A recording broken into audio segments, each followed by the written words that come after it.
Hello there. Welcome to another Westcott's podcast. My name is Sean, and I am here with Paul Maddock. We're within the Plymouth office, and we're going to have a little chit chat today about electric cars. Electric vehicles, yeah. Electric cars. So there's been a lot of talk about electric cars recently, and how they're really good for tax.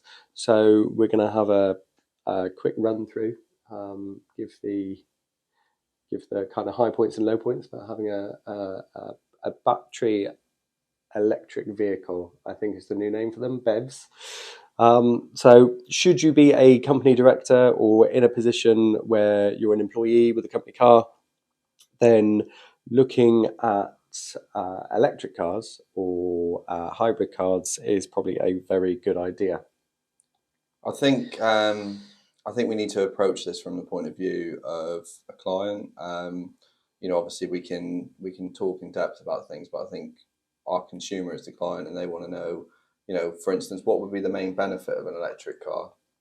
Okay, so should the car be fully electric and purchased outright or purchased on a HP agreement, then you'll be able to get a 100% first year allowance on the purchase of the vehicle.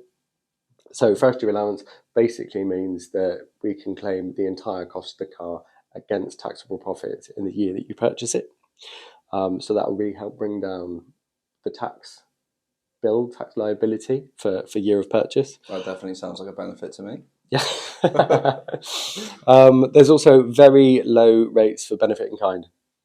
So a benefit in kind is where you receive additional remuneration that's not salary or cash in your hand.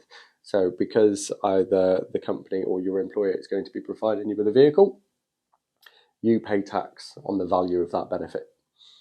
And it's always based on it's a percentage of the list price of the vehicle. And for a fully electric vehicle, it will be 2% of the list price throughout the 22-23 tax year, all the way through to the 25-26 tax year. Then it's going to go to 3%, and it's going to rise 1% every tax year up until 27-28 for a maximum of 5%. So in numbers terms, that means that if you purchased a vehicle for £50,000, that will be a benefit in kind of £1,000. So it'll be essentially you get £1,000 added on top of your income, and then you'll pay your tax on that amount. So if you're a basic rate taxpayer, it will cost you £200 in tax, and if you're a higher rate taxpayer, it will cost you £400 in tax. Okay, but I mean, you're saying all of this, but the client is gonna say, well, how does that compare to a regular fuel car? Yep.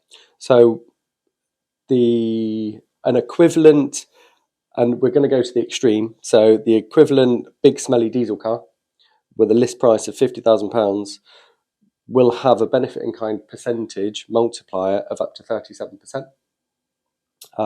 That would be a benefit in kind of £18,500, which, if you're a basic rate taxpayer, £3,700 in additional tax.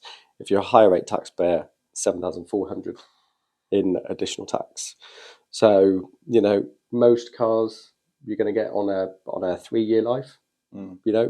So if you've got it on a 3-year life, you're saving yourself £7,000 a year, so £21,000 over the 3 years that you're going to have that car in tax savings. But obviously, you've touched base with electric vehicles and you've touched base with petrol and diesel vehicles, but the other one to think about is, what about hybrid vehicle? Yep. The benefit in kind percentages vary depending on the electric range of the hybrid car. So they all have to have CO2 grams a kilometre less than 50, so between 1 and 50 for a hybrid vehicle. And then your percentage varies depending on how far that car can go on fully electric. So if it can go greater than 130 miles, then you're looking at very low benefit in kind rates. There are some really silly hybrid vehicles out there that go less than 30 miles under their own steam in electric, and these, you're looking at percentages up to 17%. Yeah. So not as good as a fully electric vehicle. I get that. But obviously, another thing with electric cars to be considering would be charging points. Yes. Where do we stand with those? Yes. Well, the provision of a charging point at home and place of work will also benefit from 100% first year allowance, meaning that the cost of installing that at the director's home, the employee's home, the workplace can be fully written off in year one, so the year of installation. And the good thing is HMRC does not recognise electricity as a fuel at the moment. Therefore, there's no fuel benefit. Wow. So if you've got a petrol car, diesel car, and you provide your employee all of their private mileage, then you're not going to, that they will be subject to further income tax because that's an additional benefit. The long and short answer of the employer providing electric for the vehicle is that so long as the employer provides the electric and it's supplied by them and not reimbursed by them, no benefit will rise. There are lots of tricky rules around this one. So the long and short should be there should be no benefit, but just be very careful and get in touch with your West Coast representative to have a chit chat about how you can provide and ensure that no benefit in kind is going to arise. So that sounds pretty good for the charging points. And then what about petrol and diesel? I mean, I know you briefly touched on it then. Yep. But what are the rules surrounding petrol and diesel? So company provided private fuel tends to be a very expensive benefit. So whatever your benefit in kind percentages, so we spoke of benefit in kind percentages being 2% of the list price for electric vehicles, can be up to 37% for big smelly diesel vehicles. That percentage is applied to a fuel multiplier, and currently the fuel multiplier 27,800. So using the earlier example of our 50k big smelly diesel vehicle, the taxable benefit would be £10,286. And again, £2,000, £2,057 you would be paying in tax if you're a basic rate taxpayer, and £4,114 if you're a higher rate taxpayer. And I don't know about you, but I do not use £4,114 worth of fuel going to Tesco's at the weekend and taking the dogs for a walk. No, absolutely. I think the thing is, the more you're saying here, electric vehicles are sounding really appealing.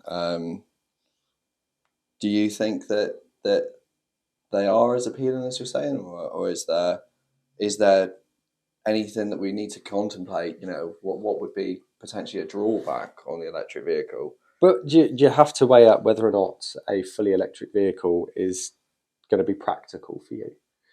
Well, let's say I make a long distance journey. You read all these articles about people who, have an electric vehicle, and they have to stop for a period of time. So does that mean an electric vehicle is suitable for everybody, or maybe we need to just sort of consider it from the point of view of practicality.